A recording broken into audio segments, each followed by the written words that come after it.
Bukod sa ibinilita namin kahapon na pag-water cannon at pagbangga ng China Coast Guard sa barko ng BFAR malapit sa Bajo de Masinloc, may dalawa pang barko ng BFAR ang binangga rin ng CCG sa Escoda Shoal naman. Ang panibagong mga insidente ng harassment ikinababahala raw ng Amerika, European Union at iba pang bansa. Balitang hatid ni Chino Gaston. 10 meters!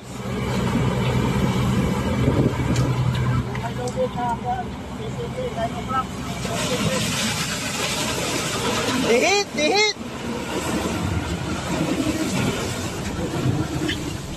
Panibagong insidente ng pang-water cannon ng China Coast Guard sa barko ng Pilipinas malapit sa Bajo de Masinloc sa West Philippine Sea.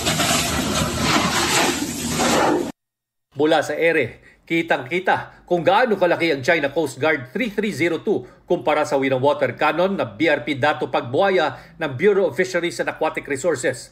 Kasama ito sa Maritime Patrol para suportahan ang mga mangingisdang Pinoy sa lugar. As you can see from the video, it is a jet stream water cannon that it is really intended to damage the structure and the communication equipment of Dato Pagbuaya. A good thing that the BFAR vessel have seamanship skills to outmaneuver this bigger Coast Guard vessel.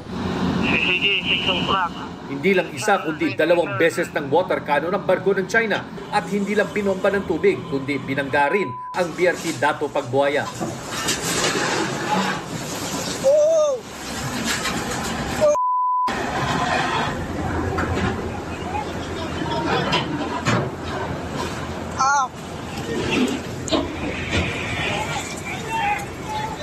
Dihit! Ang pag-uumpuga ng dalawang barko, mala David and Gulayat. Ayon pa sa Philippine Coast Guard, dalawang barko ng China ang nangharang ng buntot at nagsagawa ng dangerous maneuvers sa kanilang mga barko.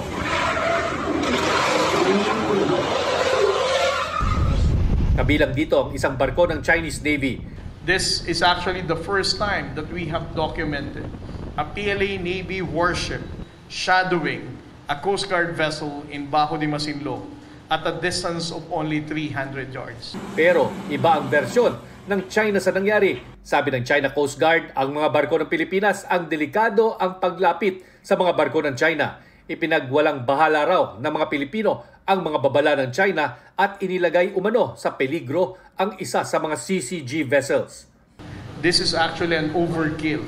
Imagine this, our BFAR vessel is so small compared to this humongous size China Coast Guard vessel.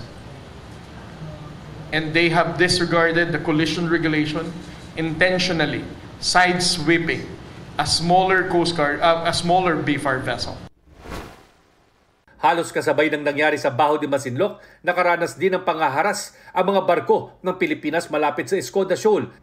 Naroon ang BRP Dato Romapenet kasama ang mga barko ng PCG para tulungan ang mga Pilipinong pinipigilan daw mangisda sa lugar. Ang BRP Dato Bangkaw ng BFAR, dinigitan at sinagi rin ang tagiliran ng barko ng China Coast Guard. Isang Chinese warship ang namataan sa lugar pero hindi na ito lumapit. Ayon sa National Maritime Council, bahagi ng teritoryo ng Pilipinas ang Bajo de Masinloc na nasa loob din ng ating Exclusive Economic Zone. Nasa loob din ng ating EEZ ang Escoda Shoal. Alinsunod yan sa United Nations Convention on the Laws of the Sea, 2016 Arbitral Ruling at Philippine Maritime Zones Act.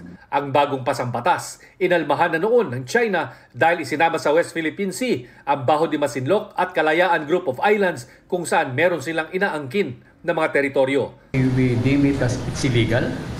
They do not have any basis for that. And if ever they do submit it, they did submit it to the UN, hindi naman automatic yan eh. It will still come up with a, will go through process. And we are praying that, the international law, the provisional clause will prevail.